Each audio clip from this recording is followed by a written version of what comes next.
Hallelujah. स्वागत है आप सबका मेरी भविष्यवाणियों की पुस्तक में। तो आइए हम आज के पवित्र वचन को पढ़ेंगे जो कि परमेश्वर की दासी पास्टर सोनिया यूसुफ नरुला जी के द्वारा लिखा गया है। परमेश्वर का समय, जैसा कि दूसरा राजाओं अध्याय 4 उसकी 16 आयत में लिखा है।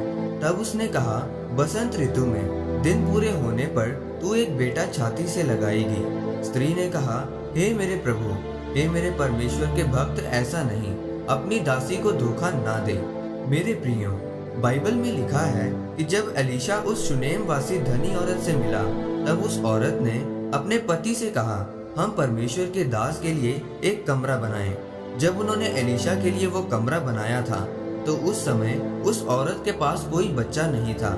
जब वो परमेश्वर के दास से मिली, तो परमेश्वर के दास एलीशा ने बोला, अगले साल तू एक बेटा अपनी छाती से लगाएगी। और एलीशा के कहने के अनुसार उसका एक बेटा हुआ। लेकिन कुछ सालों बाद उस लड़के के सिर में दर्द हुआ और वो मर गया।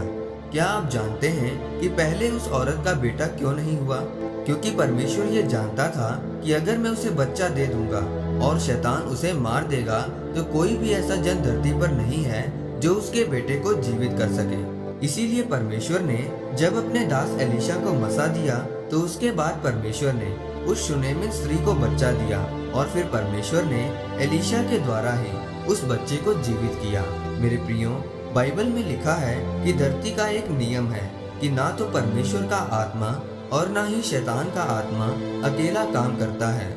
इन दोनों को इंसानों की जरूरत पड़ती है। जिस तरह परमेश्वर अपना काम करने के लिए मनुष्य का इस्तेमाल करता है, वैसे ही शैतान भी अपने कामों के लिए मनुष्य को इस्तेमाल करता है।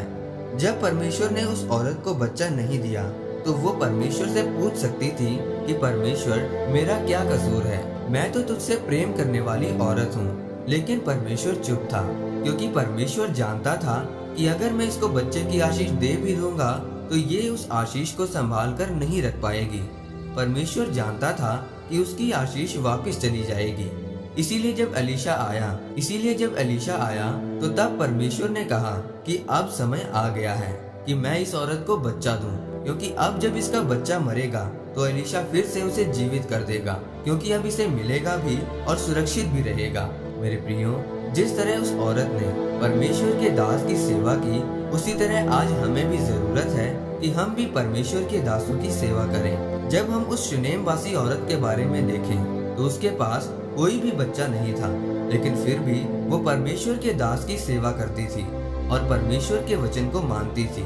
आज अगर लोगों को चर्च जाते जाते 1 साल हो जाए और उनको कोई आशीष ना मिले, तो वो परमेश्वर के प्रति कुड़कुड़ाने लग जाते हैं और चर्च जाना छोड़ देते हैं। लेकिन आज मैं आपको एक बात बताना चाहता हूँ कि परमेश्वर आपको हर आशीष तभी देता है जब आप उसको संभालने के योग्य बन जाते हैं। इसीलिए मेरे प्रियो, आपको अपनी हर आशीष को लेने के लिए सही समय का इंतजार करना है, ताकि जब परमेश्वर आपको आशीष दे, तो वो आपके जीवन में सदा के लिए बनी रहे। आमीन। आइए इस प्रार्थना को आप मेरे साथ एक मन होकर करें। सर्वशक्तिमान परमेश्वर, इस वचन के लिए मैं आपका धन्यवाद करता हूँ। परमेश्वर अपना अनुग्रह मुझ पर करें, ताकि मैं आपके सही समय का इंतजार कर सकूं और आपकी आज्ञा का पालन कर सकूं। प्रभु यीशु मसीह के नाम में आमीन। परमेश्वर आप सबको आज के वचन के ऊपर मनन करने के द्वारा आशीषित करे। आमीन।